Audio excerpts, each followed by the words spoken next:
pictures before and after, go buy a test.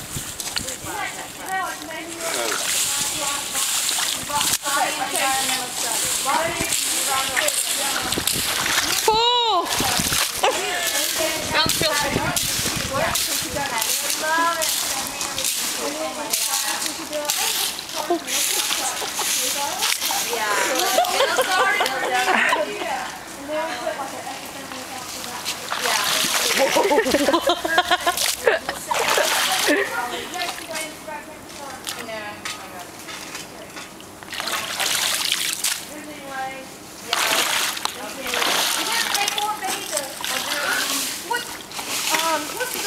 This is a nail on where there's 30 degrees.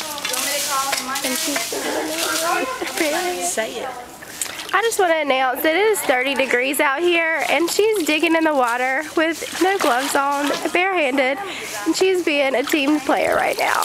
And there was ice on the And there was definitely ice frozen over all over the pond that we had to crack off to get through this.